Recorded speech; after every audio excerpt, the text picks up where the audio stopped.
오는 9월 사업 추진 10년 만에 문을 여는 경남 마산 로봇랜드입니다.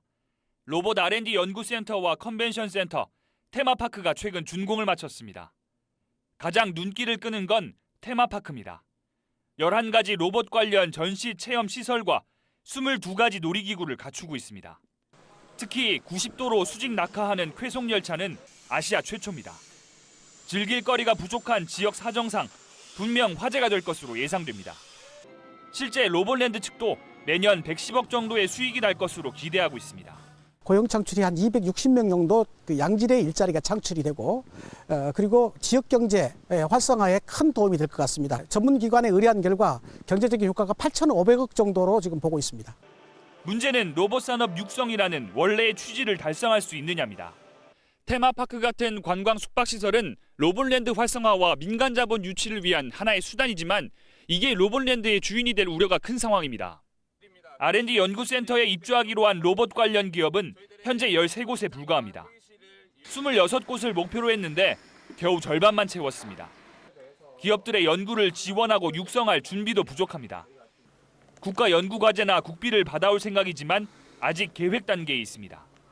지금 미흡한 결과에 좀 급급하기보다는 제대로 된 로봇 기업들을 입주를 시키고 그 기업들이 성장해 나갈 수 있도록 조금 시간이 걸리더라도 천천히 그 하나하나의 계획을 마련해서 지원할. 로봇랜드 측은 개장 전까지 입주기업 유치에 더 노력하겠다고 밝혔습니다. 65m 높이까지 올라간 놀이기구가 지상으로 단번에 낙하하자 즐거운 비명이 절로 나옵니다. 쾌속열차에다 바이킹까지 스릴 넘치는 놀이기구에 어른들이 아이들보다 더 신이 났습니다. 로봇랜드에서 시민들이 관심이 가장 많은 곳이 바로 이곳 테마파크입니다. 모두 22종의 놀이기구를 갖추고 있는데요. 개장식에 맞춰서 이날 테마파크도 시민들에게 처음으로 공개가 됐습니다. 즐길 거리를 찾아 시외로 나가야 했던 도민들 입장에서는 시설이나 규모 면에서 만족스럽다는 입장입니다. 놀이기구나 테마파크가 없어서 되게 아쉬웠거든요. 그런데 경남 마산에 이렇게 들여서니까 너무 좋고요. 이제 여러 가지 종류가 많아서 같이 이제 어울려서 애들하고 이제 자주 올 수 있어서 너무 좋더라고요. 가까운 곳에 이렇게 큰 곳이 있다는 게 지역민으로서, 지방민으로서 너무 만족하고. 로봇랜드의 또 다른 한 축인 R&D 센터에는 애초 목표의 절반인 13곳밖에 입주하지 않았는데 경남도와 창원시는 서두르지 않겠다는 입장입니다. 지금 20개사가 들어오려고 신청을 했는데 저희들이 13개사만 입주를 받았습니다. 시간에 쫓기는 것이 아니라 정말 좋은 기업들이 들어올 수 있도록 조금 여유를 가지고 엄선하도록 그렇게 하겠습니다. 남은 과제는 로봇랜드로 가는 길입니다. 국도 5호선 일부 구간을 조기 개통했지만 여전히 연결도로 사정이 좋지 않습니다. 창원 현동을 지나 구산면 해안가 쪽으로 내려가야 하는데 왕복 2차선인 구불구불한 산길을 2km 이상 가야 해 교통정체가 우려됩니다. 한 해 150만 명 관광객 유치를 목표로 하는 로봇랜드에 닻이 올랐습니다. 지난달 개장한 마산 로봇랜드.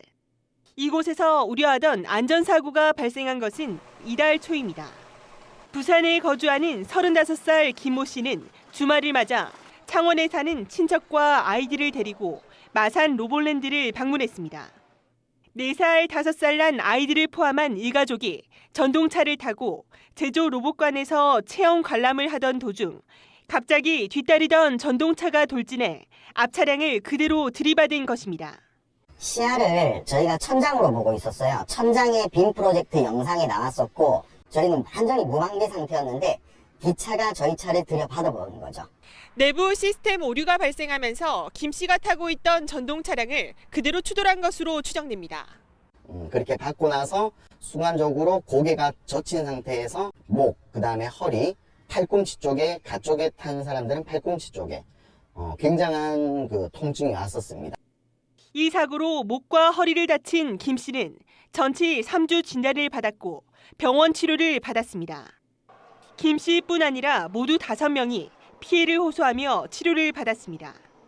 어두컴컴한 체험관에서 사고에 무방비로 노출된 아이들도 정신적인 후유증에 시달리고 있습니다. 가족끼리 나들이를 간 그 상황에서 오히려 상처만 안고 그 상처는 마음의 상처도 안고 외상을 입기도 하고 그것도 후유증을 안고 살아가야 되는 이런 순간이 참 왜 그 당시에 그 장소를 선택했는지 애기한테 미안한 마음이 큽니다. 그러나 사고 당시 로볼랜드 측의 대응도 미흡했습니다. 뭐 이렇게 저희가 뭐 과실이 있는 부분은 충분히 인정을 하고 로볼랜드 측은 결국 사과했지만 피해 가족들은 지금도 극심한 고통을 호소하고 있습니다. 전국에서 처음으로 로봇을 주제로 만든 마산 로봇랜드 테마파크입니다. 마산 로봇랜드는 테마파크 건설인 1단계 사업에 이어 펜션 등 숙박시설이 들어설 2단계 사업이 남아 있습니다. 하지만 민간 사업자가 경남도와 창원시, 로봇랜드 재단을 상대로 지난해 2월 소송을 제기하면서 2단계 사업은 난항을 겪었습니다. 문제의 시작은 2단계 사업에 포함된 펜션 부지입니다. 펜션 부지 14필지 가운데 한 필지 공급이 이뤄지지 않았기 때문입니다. 민간 사업자는 이를 이유로 지난 2019년 실시 협약 해지를 통보했고 조성 비용 등 1,100여억 원을 돌려달라고 요구했습니다.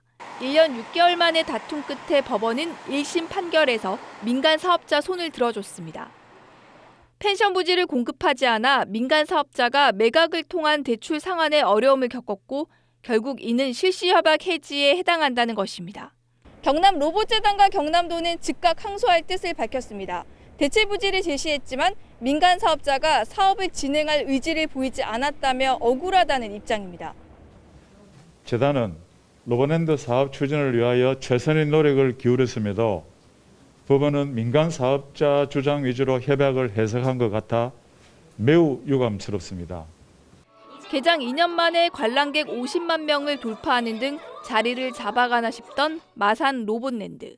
여전히 넘어야 할 산이 많아 보입니다. 경남 로봇랜드 1단계 사업에는 모두 3,600억 원이 투자됐습니다. 정부와 지자체가 2,600억 원, 민자가 1,000억 원을 부담하는 구조였습니다. 하지만 민간 사업자는 행정당국 실수를 빌미로 소송을 제기해 지연 이자까지 1,660억 원을 챙기곤 사업에서 발을 뺐습니다. 2015년 새 민간 사업자와 맺은 실시협약 변경이 화근이었습니다. 민간 사업자의 투자 의무 규정은 빠지고 협약 해지 시 지급금 1,000억 원과 15%에 달하는 연체 이자율이 설정됐습니다. 공사관리, 감독 업무도 허점투성이었습니다. 사업자의 공사비 증액, 240억 원 상당 공사의 감리과업 제외, 준공검사와 준공전 사용허가 신청에서 로봇랜드 재단의 업무 처리는 특혜 의심을 살 정도였습니다.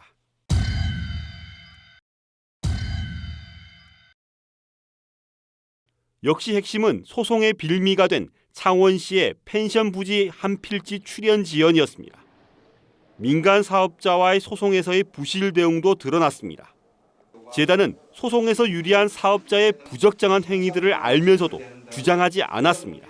재단이 민간 사업자의 여러 문제점을 알면서도 자신의 가오를 듣기 위해 의도적으로 관련 사실을 은폐한 것이 가장 큰 원인입니다. 경남도가 로봇랜드 조성사업 최종 감사 결과를 발표했습니다. 도와 창원시 로봇랜드 재단 직원 가운데 이미 퇴직한 18명을 빼고 34명을 인사처분 대상으로 지적했습니다. 민간 사업자 측 4명을 포함해 9명에 대해선 형사고발까지 합니다. 어느 정도 범죄 행위가 입증이 된다면 그에 따라서 저희가 이제 구상권 문제라든지 그 후속 조치를 이어가겠다는.